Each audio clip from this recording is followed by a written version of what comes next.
물론 여긴 국민 라디오.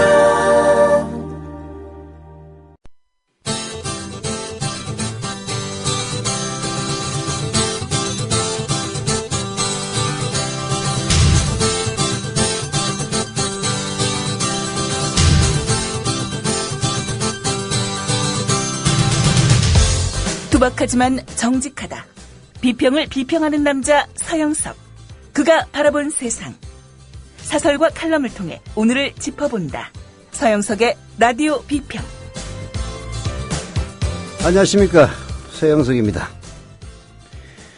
권은희 후보의 남편에 대한 말이 많습니다. 설왕설래가 있더라고요. 제가 웹을 검색하다가 부동산 전문 방송을 기획 제작했던 한 분이 블로그에 올린 글을 봤습니다. 그분의 이야기는 이렇습니다. 부동산 투자회사 설립은 공매를 진행했던 사람은 누구나 대중적으로 다 아는 사실입니다. 페이퍼 컴퍼니는 불법이 아니라 합법입니다. 즉 수익 구조가 확실하지 않은 상황에서 사무실 운영은 큰 부담이 되는 상황으로서 법무사나 지인의 거처를 법인 회사로 등록합니다. 법인은 주소지 변경 시에도 복잡한 구조를 갖는 관계로 법무사 사무실로 하는 경우가 많습니다. 또 사무실 사용 관계는 특정인 외에는 모르는 경우가 많고요. 화려한 사무실에 직원들이 투자가를 모집하는 경우가 뉴스에 나오는데 그렇게 화려할수록 기획부동산 기획된 사기업체가 많다고 합니다. 즉 몇 사람이 모여서 공동경매나 공매 등의 부동산 투자를 목적으로 하는 사무실 없는 법인 우리 주위에 많이 존재한다는 겁니다. 경매나 공매는요, 합법적인 대한민국의 투자 행태입니다. 누구에게나 개방되어 있고 더욱더 확산되어야 한다고 생각합니다.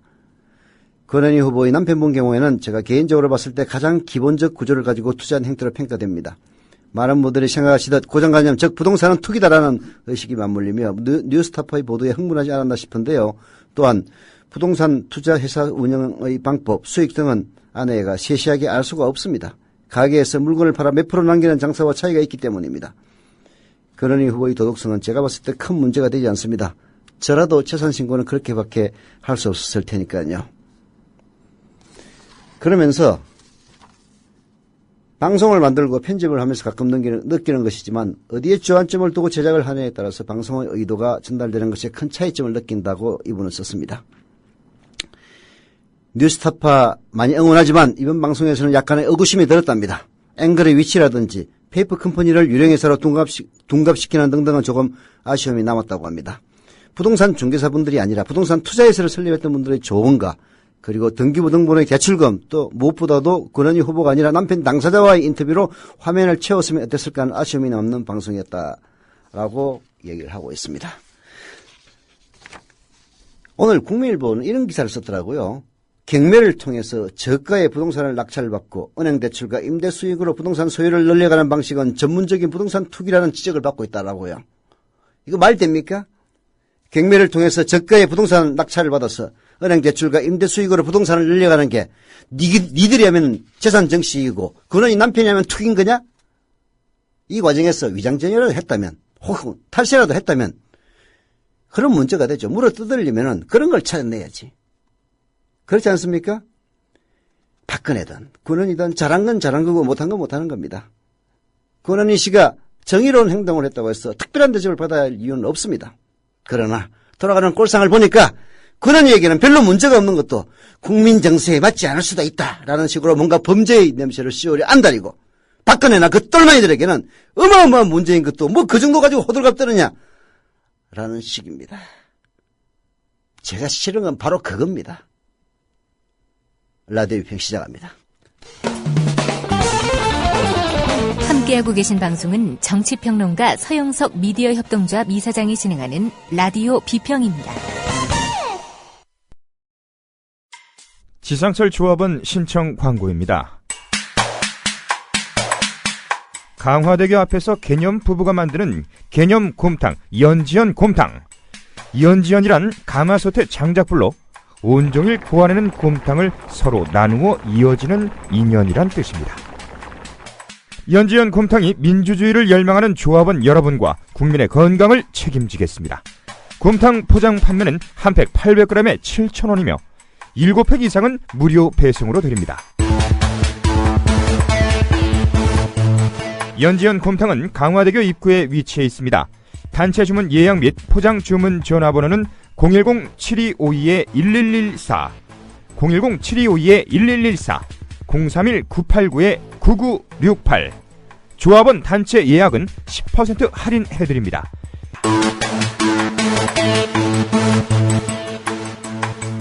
포장 판매 금액의 10%는 국민TV 후원금으로 쓰입니다.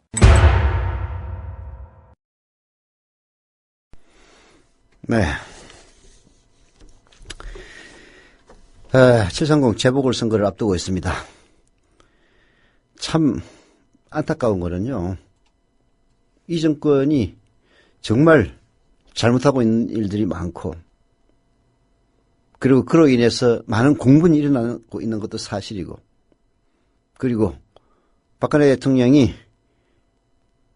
그야말로 자기 마음대로 할 수 없도록 국민들이 뭔가 제동을 걸고 싶어하는 마음 매우 높은 건 사실입니다. 그러나 정치권에서 그것을, 그런 국민들의 예망을 받아서 정치적으로 소화를 해줘야 될 새정치민주연합이 너무나 한심하게 이럴 데가 없습니다.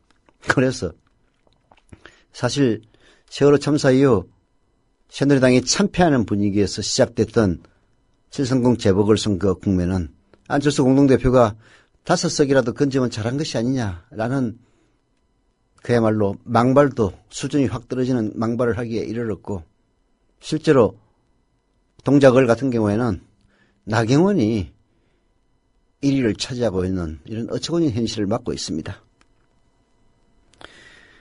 그럼에도 불구하고 우리는 이 못난 야당을 외면하고 버릴 게 아니라 어떻게든 닥달을 하고, 그리고 채찍질을 해서 잘되도록 해야 될 그런 의무도 동시에 지고 있습니다. 오늘 IMPT가 새정치민주연합의 야권연대가 그때그때 다르다면서 동작을 해서 야권연대를 사실상 거부하고 있는 새정치민주연합을 비판을 했는데요. 새정치민주연합 반성해야 됩니다. 동작을 같은 경우에는 지금 3자 대결의 구도에서 여론조사라면은 나경원이 압도적 1위를 달리고 있고, 그리고 새정치민주연합의 기동민 후보가 2위, 그리고 정의당의 노회찬 후보가 3위를 달리고는 있습니다. 하지만 양자 대결 구도로 가면은 노회찬의 경쟁력이 훨씬 더 높다는 것 누가 봐도 잘 알 수 있습니다. 새정치연합이 공천 잘못해가지고 욕 엄청나게 먹고 있는데요. 사실 동작을 같은 데서 과감하게 결단을 내리면은 그 먹었던 욕이 한꺼번에 반전될 수도 있는 겁니다. 왜 그런 정치적 결단을 못하고 있는 것인지 참 안타깝습니다. IMPT의 글 새정치민주연합의 야권연대 그때그때 다르다는 칼럼 소개해드립니다. 730 재보선이 불과 2주도 남지 않았습니다. 730 재보선의 공식 선거운동이 시작되면서 야권연대에 대한 얘기들이 계속 흘러나오고 있습니다. 야권연대에 대한 얘기가 나오는 이유는 야권이 새누리당에 밀리고 있다는 위기감 때문입니다. 7월 21일 날 발표된 CBS 여론조사를 보면요, 동작을의 경우 새누리당 나경원 후보가 41.6%로 새정치민주연합 기동민 후보의 17.2%, 정의당 노회찬 후보의 14.5%에 비해 월등히 앞서고 있는 것으로 조사되고 있습니다. 새누리당 나경원 후보가 월등히 앞서고 있는 여론조사지만 양자 대결로 가면 승부는 확 바뀌게 됩니다. 새누리당 나경원 후보와 새정치민주연합 기동민 후보의 양자 대결을 보면은 46.5 대 38.5로 10%포인트 이내의 차이를 보이고 있습니다. 재보선 여론조사는 휴대전화가 아닌 집전화로 대부분 하고 있습니다. 왜냐하면 지역구 내의 주소지가 있어야 되는데 휴대폰 전화는 연령까지는 나와도 주소가 잘 안 나오는 경우가 많습니다. 그래서 대부분 집전화로 합니다. 따라서 고령층의 응답률이 높습니다. 따라서 이 여론조사는 새누리당의 지지도가 더 거품이 낄 수밖에 없습니다. 그래서 여론조사가 글러서 들어야 하는 부분까지 생각한다면 야권 연대를 하면 심지어 새정치민주연합의 기동민 후보로 단일화가 돼도 나경원 누를 수가 있다. 이렇게 충분히 예측되는 상황입니다. 정의당 노회찬 후보와 나경원의 양자 대결을 보면요. 노회찬 후보가 뒤지긴 합니다만은 불과 0.8%포인트 차이입니다. 오차범위는 이내입니다. 여론조사가 실제와 다를 수 있다고 가정을 해도 다자 대결과 양자 대결이 이토록 차이가 나는 이유는 결국은 국민들이 야당 연대를 하라라는 명령을 내리고 있다는 이야기입니다. 못 알아듣겠습니까? 야권 연대의 필요성이 제기되고 있지만 새정치민주연합이나 정의당 등을 보면 야권 연대가 쉽지 않아 보입니다. 특히 송호창 새정치민주연합 전략기획위원장은 SBS와의 인터뷰에서 선거 때가 돼서 표를 달라 지분 나누기를 하자라고 이런 식의 야권 연대는 이제 시민들이 용납하지 않으며 정치 지형을 왜곡하는 것이다라고 말하기도 했습니다. 마치 맞는 이야기처럼 보이지만은 과연 야권 연대가 꼭 나쁜 것이냐? 만약 야권 연대가 선거 때마다 지분 나누기나 정치 지형을 왜곡하는 행위였다면 송호창 위원장도 야권 단일 후보로 나서지 않았어야 마땅합니다. 송호창도 야권 단일 후보로 나서가지고 당선된 사람입니다. 그때와 다르게 지금 송호창 위원장이 하는 말은 새누리당이 매번 야권 연대를 비판하면서 사용하는 말의 반복에 지나지 않습니다. 왜 이렇게 새누리당의 프레임에 빠져서 선거를 치르려고 하는지 이해를 할 수가 없어요. 우리가 야권 연대를 이해하기 위해서는 대한민국 국회의원 선거제도를 먼저 알아야 됩니다. 현행 대한민국 국회의원 선거는 소선거구제입니다. 소선거구제는 한마디로 승자 독식입니다. 선거에서 20%의 득표를 받았어도 승자가 되면 금배지를 달고 모든 권력을 휘두릅니다. 나머지 후보들을 찍은 표는 그냥 사표가 됩니다. 거대 정당들이 버티고 있는 한 조직 동원이나 자금이 없는 소수를 대변하는 정당이나 인물들은 결코 국회에 들어가기 어렵습니다. 이 소선거구제, 승자 독식제도 절대 과반수가 아니라 단 5%를 얻더라도 다른 후보들보다도 많다면 다른 후보들이 1% 얻은 후보가 한 95명 있으면은 5% 얻은 후보가 표는 5%에 지나지 않습니다만은 1등을 했기 때문에 당선이 됩니다. 이게 승자 독식의 소선거구제입니다. 이 소선거구제가 되면은 지역 기반의 정당 그리고 자금 동원력이 뛰어난 정당, 조직력이 더 좋은 정당이 유리할 수밖에 없는 구도가 됩니다. 이 소선거구제를 바꾸기 위해서 노무현 대통령이 중대선거구제, 말하자면 큰 지역구 안에서 5명 내지 10명의 국회의원을 뽑는 이 중대선거구제를 도입하자고 했지만 한나라당, 즉 지금의 새누리당이 반대를 해서 묵살되기도 했던 겁니다. 현행 국회의원 선거제도에서 문제점을 해결하는 방안은 선거연대를 통한 정치적 행위의 극대화뿐입니다. 결국은 소수자가 불리하게 될 수밖에 없는 이런 선거 구도이기 때문에 그러한 불리한 입장에 처해 있는 정당들이 힘을 합쳐서 단일화를 함으로써 그렇게 해서 이길 수 있는 가능성을 높이는 것 이외에는 달리 방법이 없는 겁니다. 이걸 나눠먹기라고 비판을 한다면 결국은 새정치민주연합이나 그리고 새누리당, 즉 영남과 호남의 지역 기반을 갖고 있는 두 보수 여야가 기득권을 가지고 정치 권력을 휘두르겠다는 의미밖에 되지 않습니다. 야권 연대의 과정을 비판할 수는 있습니다. 제대로 된 야권 연대를 못하고 계속 밀고 당기기를 하다가 막판에 가가지고 뭐 여론조사 해가지고 뭐 1% 차이로 0.5%를 된다든지 만다든지 이런 식의 단일화라면은 그 과정 그 자체를 비판할 수는 있습니다만은 선거연대를 위한 야권연대 자체가 무조건 나쁘다는 것은 납득할 수도 없고 말도 안 되는 주장일 뿐입니다. 송호창 씨 변호사로 말하자면 제야에 있을 때는 그렇지 않더니 정치권에 들어가가지고 왜 그렇게 됐습니까? 새정치민주연합과 정의당이 추진하던 1차 야권연대는 무산됐습니다. 그러나 최후의 마지노선은 살아있습니다. 바로 사전투표가 있는 7월 25일 전에 야권 단일화 후보가 결정되면 됩니다. 새정치민주연합 김한길 대표는 야권연대에 대해서 당 차원에선 논의된 바가 없다고 말했습니다. 당대당 야권연대가 안 된다면 후보 간 협상은 남겨둬야 하는데 이 부분에서 새정치민주연합 지도부는 적극성이 없습니다. 새정치민주연합 우원식 최고위원은 지도부의 이런 태도에 대해 당이 전략적으로 세운 후보라면 후보 단일화도 당 차원에서 해야 한다고 주장하고 있습니다. 박지원 의원도 야권연대를 해야 여권에서 승리할 수 있다며 야권 연합연대를 해야 한다는 의견을 밝히기도 했습니다. 그렇습니다. 지금 수도권, 특히 서울은 동작을 딱 한 군데밖에 없습니다. 나름대로 상징성이 있는 동네입니다. 정몽준이 그만둬가지고 재보선 치러지는 곳입니다.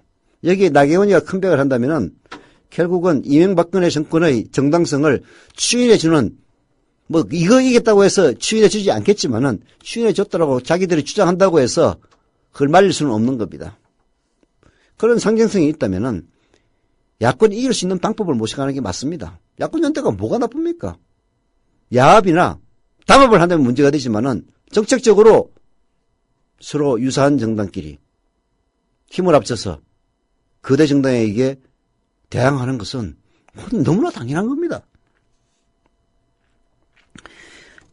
새정치민주연합의 의원 개개인들은 야권연대의 필요성을 제기하고 있지만 새정치민주연합 지도부가 야권연대는 없다라고 선을 긋는 것은 이유가 있습니다. 이미 재보선에서 야권연대는 그들에게 큰 이익을 갖다주기 어렵기 때문입니다. 새정치민주연합이 야권연대를 하지 않겠다는 정치 전략 충분히 이해를 합니다. 그러나 과연 새정치민주연합이 정당 스스로의 자생력이 있는 정당이냐라는 물음에 김한길, 안철수 공동대표 어떤 생각을 하고 있는지 정말 듣고 싶어진 그런 심정입니다. 선거 때마다 새정치민주연합이 좋아서 투표하는 유권자보다 야권 승리를 위해 투표하는 지지자가 많다는 사실을 볼 때 진짜 유권자를 답답하게 하는 정당이 바로 새정치민주연합입니다. 그들이 그들 스스로 잘하고 있기 때문이라고 착각하며 야권연대를 새누리당의 논리 그대로 따라 비판하는 모습은 현행 소선거구제의 폐해를 그대로 나타내고 있습니다. 예, 730 재보선 야권연대를 무조건 하자고 주장하는 건 아닙니다. 선거 때마다 야권 단일화를 통해서 새정치민주연합이 그 수혜를 받아온 정당입니다. 그런 정당이 지금은 야권연대 논의 자체에 대한 의지를 보이지 않는 것을 비판하는 것뿐입니다. 새정치민주연합은 분명히 제1야당으로서 역할이 있습니다. 그 역할을 팽개치는 모습보다 상시적으로 야권연대를 책임지고 논의할 수 있는 노력과 기구를 항시 운영해야 하는 겁니다. 그게 바로 야권의 맏형으로서 새정치민주연합의 책임이라고 볼 수가 있습니다. 야권연대 그딴 식으로 패마하지 말고 새누리당의 논리에 휩싸여가지고 그러니까 맨날 안철수, 김한길 두 공동대표의 새정치민주연합이 새누리당의 제2중대가 아니냐, 박근혜에게 무슨 약점 잡힌 게 아니냐, 이런 얘기 듣는 겁니다. 그런 얘기 듣기 싫으면 야권연대 다시 시작해야 됩니다. 단순히 후보 단일화가 아닌 상시적으로 야권이 모여서 진보정책과 공약을 서로 머리를 맞대고 고민하면서 어떻게 협력할지 계속 노력해야 됩니다. 기득권을 누리기만 하려는 제1야당, 언젠가 국민의 심판 속에서 사라질 수도 있는 겁니다. 라고 IMPT가 경고하고 있는데요. 새정치민주연합 정신 차려야 됩니다. 그리고 그 책임의 상당 부분은 김한길, 안철수 두 공동대표가 져야만 하고요. 김한길이야 뭐 솔직히 대통령 후보 될 사람도 아닌데 안철수 대표는 차기 대통령 후보로서 강력한 나름대로의 지분을 갖고 있는 사람입니다. 국민들의 지지도 역시 여전히 있습니다. 그럴수록 제1야당을 잘 이끌어가겠다는 생각을 해야지. 그야말로 박근혜의 뒷공무니만 쫓아다니면서 그딴 식으로 이중된 노릇을 하면은 야권에서는 희망이 없는 겁니다. 차라리 여권으로 하면 몰라도. 서영석 오빠 7월 26일 토요일에 오실 거죠? 똑똑한 12시 묻지마 당일치기 가족 테마여행이 그날 있거든요. 아침 9시 반까지 인천시 중구 용유도 마시안 해변에 오시면 돼요. 맨손 고기잡이 낚시와 갯벌체험 캠프가 마련됐거든요. 인천공항철도 용유 임시역에 내리시면 돼요. 조합원 그리고 애청자님들 다 오신대요. 꼭 오세요.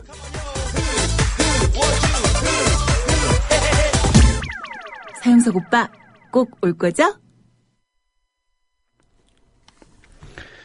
예, 광고하겠습니다. 이거 24분 하는 광고라서 OS 채널 다시 광고입니다. 생활단식 하면은 뭐 몸에도 좋고 다이어트에도 효과가 있습니다. 그리고 생활하면서 단식을 할 수 있어서 편합니다. 건강을 위해서 여러분도 꼭 참여해 보시기를 부탁드립니다. OS 생활단식에서 이번에 지사도 모집한다고 합니다. 대한민국 성인 남녀의 최대 관심사 중에 하나인 비만과 성인병 예방에 좋은 단식, 적은 자본금으로도 사업을 시작해 볼 수 있다라고 합니다. 대충 보니까 단식에서 효과를 본 사람들, 그런 사람들이 지사도 하더라고요. 그렇다면 사실 저도 해야 되는데 시간이 없어서 못합니다. 문의 전화는 010-2013-8575, 010-2013-8575로 전화하시면 되고요. 거기가 오해숙 생활단식 사장님, 오해숙 선생님 전화번호입니다. 연락 주시면 된다고 합니다. 오늘 경향신문의 사설, 기본적 의문도 해소 못한 검찰의 세월호 수사. 세월호 수사를 중간 수사 결과를 발표했나요? 네, 그건 잘 모르겠는데 저도 며칠 쉬는 바람에. 그런데 하필이면 오늘 유병헌의 사체로 짐작되는 노숙인 비슷한 사람의 시체가 발견돼서 DNA 검사를 했더니 유병헌일 가능성이 높다는 것 아닙니까? 참 검찰 하는 거 보면은 진짜 한숨만 푹 나오는, 그래서 국민들 염장만 지르는 그런 일들만 하고 있습니다. 경향신문이 사설로 기본적인 의문도 해소 못한 검찰의 세월호 수사를 통해서 비판을 하고 있는데요. 검찰 정신 좀 차리십시오. 검찰이 세월호 참사 100일을 앞두고 그동안의 수사 결과를 발표했다. 어제 대검찰청은 세월호 침몰 원인과 승객 구호 의무 위반, 선박 안전관리와 감독 부실, 구조과정의 위법 행위, 선사 실소 유주 일가 비리, 해운업계 비리 등 5개 분야를 수사해 331명을 입건하고 이 중 139명을 구속했다고 밝혔다. 입건 구속자 수만 보면 꽤 많은 일을 한 듯 보인다. 하지만 35쪽에 이르는 보도자료를 읽어보면 허망하다.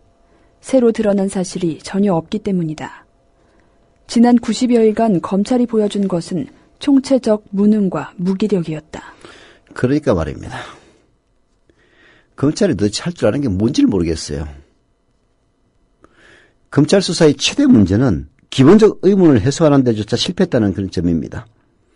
첫째, 왜 가만히 있으라는 선내 방송이 계속됐는지, 왜 끝까지 퇴선 명령이 없었는지 전혀 밝혀내지 못했습니다.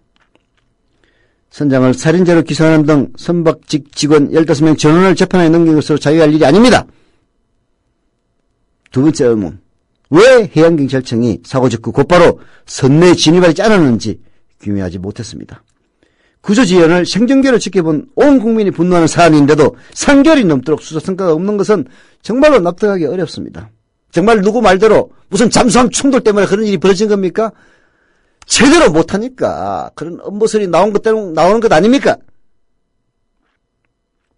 세 번째는 수사력을 총동원하다시피 했지만 유병헌 전 세모그룹 회장 근거하지 못했습니다. 그리고 검찰이 구속영장 2개월에서 6개월로 연장한 이 판에 경찰은 40일 전에 발견된 사체가 유병헌의 사체일 가능성이 높다라는 발표를 합니다. 검찰, 쪽팔린 줄 알아야 됩니다. 역대 최대인 5억 원의 현상금을 내걸고 임시반상회를 열고 그리고 군명예까지 동원했는데도 실패했습니다.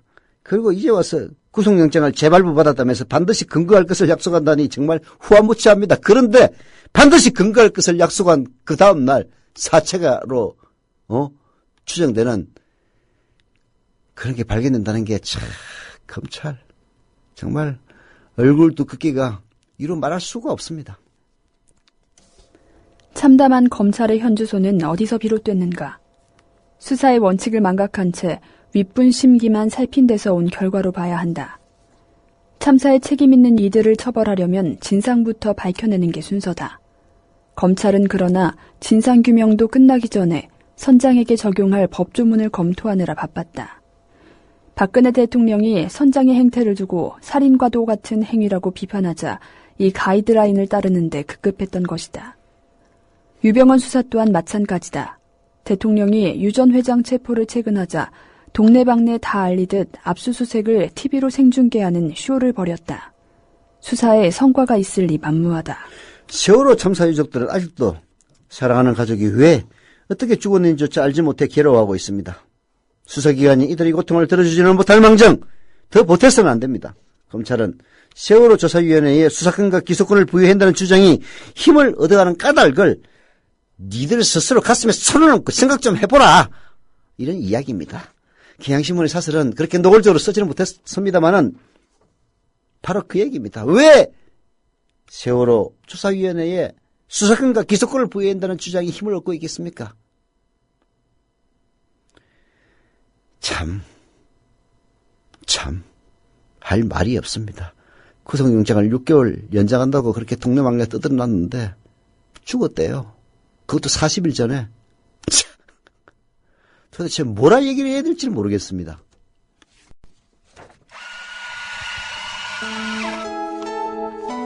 조합원을 위한 만남의 공간, 국민 카페를 아시나요? 질 좋은 원두로 만든 커피, 그리고 다채로운 음료는 기본이고요. 각종 공개 방송, 우리 사회의 건강한 지식인이 펼치는 따뜻한 특강이 펼쳐지고요.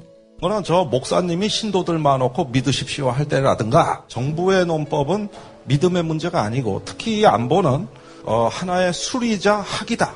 즉 과학이라고 얘기를 했습니다. 특히 차주민, 김민기의 DD쇼가 열리고요. 지금은 굉장히 자연인 같은, 자유롭고 내가 한 시민으로서 내가 어떤 말이든 할 수 있는 사회가 됐으면 좋겠고. 서울 마포구 월드컵로 37 미디어 협동조합이 세운 카페, 국민 카페로 여러분을 모십니다. 네. 광주 북구 신용동의 흑향님 조합원가입 감사드립니다. 지난 시간에 가입하신 분이지만은 소개해드리겠습니다. 경기도 고양시 일산 서구의 시골 골프님, 그리고 경기도 성남시 분당구의 만돌님, 그리고 서울 영등포구 물레동 3가의 노털백수님, 그리고 소금 51님 조합원가입 감사드립니다. 다 제가 소개해드린 이유는 아직 출자금 납입을 안 하셨네요. 많이 해주시기를 부탁을 드립니다. 게시판에서요, 아까 누가 쓴 게 있어 소개를 해줘야 되는데,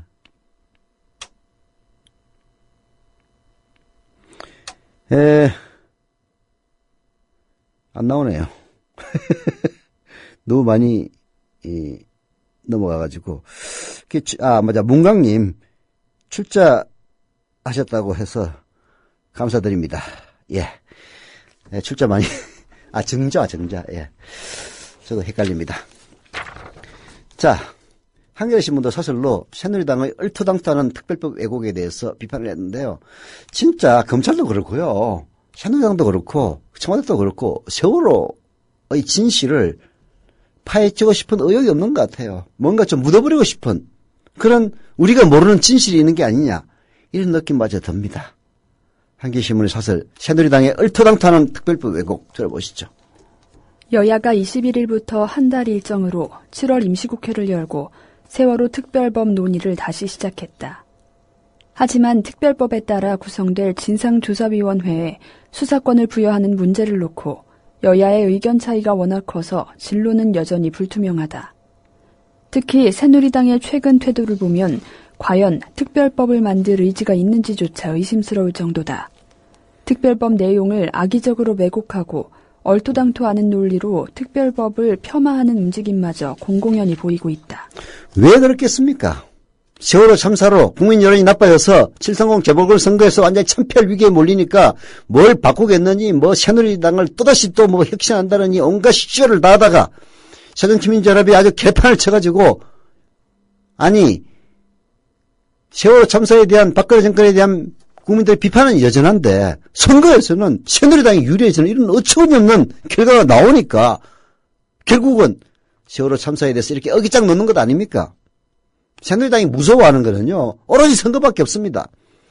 이번에 15곳에서 새누리당이 한 두어 석만 얻으면은 과반 깨지고, 그러면은 그야말로 자기들은 골로 간다고 생각했는지 모릅니다. 그래서 온갖 낮추고 도와달라고 그렇게 하더니 이제 와서 저렇게 오만방자한 겁니다.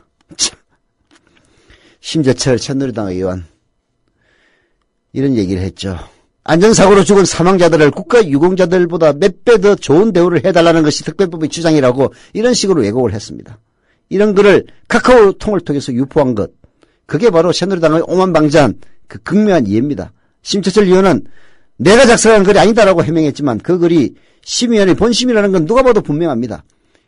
아니 카카오톡에 지가 작성하지 않은 걸 왜 그러면 유포를 하는 거야? 미친놈도 아니고. 심재철의 이 눈에는 세월호는 단순 교통사고에 불과합니다. 그래서 특별법 제정을 주장하는 세월호 참사 유족들은 몹시 경멸스럽고 짜증난 대상인 겁니다. 세월호 참사 우리가 뭘 잘못했다고 새누리당이 지지도가 떨어져야 되고 우리가 뭘 잘못했다고 박근혜 정권의 지지도가 떨어져야 되느냐 이딴 생각을 하고 있는 게 바로 심재철 의원의 생각인 겁니다. 이런 사람이 세월호 사건 진상규명을 위한 국회 국정조사 특위위원장을 맡고 있다는 것 자체가 비극이 아닐 수가 없습니다. 당장 심재철은 그 특위위원장인지 지랄인지 그만둬야 됩니다. 김무성 대표도 사실 왜곡이라는 면에서는 크게 다르지 않다. 김 대표는 21일 당 최고위원회에서 어떻게 민간인, 그것도 피해자 가족이 참여하는 곳에 수사권을 부여할 수 있느냐고 말했다. 분명한 사실은 세월호 특별법으로 구성될 진상조사위는 결코 민간기구가 아니라는 점이다. 업무의 독립성과 전문성을 보장하기 위해 위원들을 공무원이 아닌 민간인으로 위촉하는 것일 뿐 엄연히 법률에 의해 설치되는 국가기구다. 그런데도 김 대표는 진상조사위를 마치 피해자 가족 등 어중이 떠중이들이 모이는 민간단체쯤으로 격하했다. 수사권 문제에 대한 논의의 출발점부터 사실을 왜곡하고 있는 것이다. 그렇습니다. 김무성 대표 뭐 그렇게 썩 교양이 있는 분은 아닙니다만은 그래도 특별법에 의해서 만들어지는 기구는 국가기구인 겁니다. 다만 거기에 세월호 참사 유가족들이 참여하는 것은 제대로 이 정권이 수사를 못하고 있기 때문에 그래서 들어가는 겁니다. 진상조사위에 수사권을 부여하면 사법체계가 흔들린다는 새누리당의 주장은 기본적으로 틀린 이야기입니다. 세월호 진상조사위도 법적으로 따지면 일종의 특별검사제하고 다를 게 없습니다. 이름만 다를 뿐인 겁니다. 단지 특별검사 한 사람에게 의존하는 보통의 특검과는 달리 진상조사위 전체가 수사 방향을 결정짓는다는 점이 다를 뿐입니다. 또한 진상조사위가 수사권을 갖더라도 철저하게 법원의 통제를 받게 되며 수사 및 기소 절차도 형사소송법을 따르고 있습니다. 뭐가 문제란 말입니까? 상황이 이처럼 명료한데도 새누리당이 수사권 부여에 길을 쓰고 반대하는 이유를 짐작하기는 어렵지가 않습니다. 말 그대로 성의 없는 조사가 겁이 나서 일 겁니다. 특히 세월호 참사 당일 박근혜 대통령의 행적 등을 비롯해 청와대가 본격적인 수사 대상에 오를 것으로 보고 이것을 사전에 차단하려는 의도가 짙어 보입니다. 24일은 세월호 참사가 일어난 지 100일이 되는 날입니다. 하지만 참사의 원인은 제대로 밝혀지지 않고 있습니다. 책임 문제 역시 두루뭉술하게 넘어가고 있습니다. 참으로 부끄러운 일입니다. 청와대와 새누리당은 언제까지 사법체계 운운하면서 진상규명의 발목 잡기만 계속할 겁니까? 세월호 특별법, 4.16 특별법은 우리를 위한 법입니다. 누구를 위한, 특정한 사람들을 위한 법이 아닙니다. 작가이자 세월호 참사 시민기록위원인 오준호 씨가 한겨레 신문에 기고한 칼럼입니다. 15년 전 어린이 19명이 불에 타 숨진 시랜드 참사 현장에는 여전히 불법 가건물로 가득한 캠핑장이 운영되고 있다. 태안의 사설 해병대 캠프에서 5 청소년이 익사한 지 1년이 됐지만 여전히 캠프는 영업 중이고 여행사 대표는 집행유예로 풀려났다. 사고가 날 때마다 온 국민이 울고 국화꽃이 쏟아졌건만, 그리고 정부는 다시는 이런 일이 없을 것이라 약속했건만 그 약속은 지켜지지 않았고 참사는 반복되었다. 왜입니까? 철저한 진상규명이 이루어지지 않았기 때문입니다. 사고 뒤에 이루어진 조사는 원인을 제공한 악덕기업이나 그리고 개별 범죄자에 머물렀지 그 뒤를 바치던 정관계의 공모구조를 밝히지는 못했습니다. 또 행위법상의 위법 여부만 따졌을 뿐 안전과 관련된 법제도 전반을 점검하여 어디가 어떻게 부실한지도 밝히지 않았습니다. 형식적인 진상조사로 책임져야 될 사람들은 빠져나갔고 재발을 막는 제도장치도 만들어지지 않았습니다. 국가는 사실상 기억의 소멸을 조장해왔습니다. 그 결과가 바로 세월호 참사인 겁니다. 이제는 이런 비극을 끝내야 하지 않을까. 잠시 눈물 짓다가 일상으로 돌아와선 나와 가족이 언제 어느 바다에서 건물에서 휴양지에서 죽음을 당할지 모르는 위험사회에 떨며 살아가는 일을 멈춰야 하지 않을까. 그것이 바로 세월호 특별법, 아니 4.16 특별법을 제정해야 하는 이유다. 세월호 특별법, 4.16 특별법입니다. 유족들이 350만 명의 서명을 받아 제출한 4.16 특별법의 목적은 또 다른 세월호 참사를 막고 안전사회를 세우는 겁니다. 왜곡되고 오해되는 것처럼 유가족들에게 특혜를 주는 법이 아닙니다. 특별법의 핵심은 수사권, 기소권을 지닌 독립적인 진상조사특별위원회입니다. 이전의 진상조사가 깨끗한 한계를 넘어서 사태를 뿌리부터 규명하고 규명하려는 유족들과 시민사회의 의지가 바로 발현된 게 바로 그겁니다. 진상조사가 이루어져 벌받아야 할 사람들이 지고와를 가리지 않고 벌을 받을 때, 그리고 권력자나 기업은 부패의 단맛보다 법의 엄정함을 알게 될 겁니다. 지금 유가족의 법안이 아닌 자기들이 법안을 놓고 흰기를 하고 있는데요. 그렇게 해서는 안 됩니다. 야당은 기소권을 쏙 빼고 수사권만 주장하고 있습니다. 여당은 수사권마저 받지 못하겠다고 합니다. 그런 식의 논리로 해서는 안 됩니다. 4.16 특별법은 세월호 유가족을 위한 법이 아니기 때문입니다. 라디오 비평 오늘 순서 여기서 마칩니다.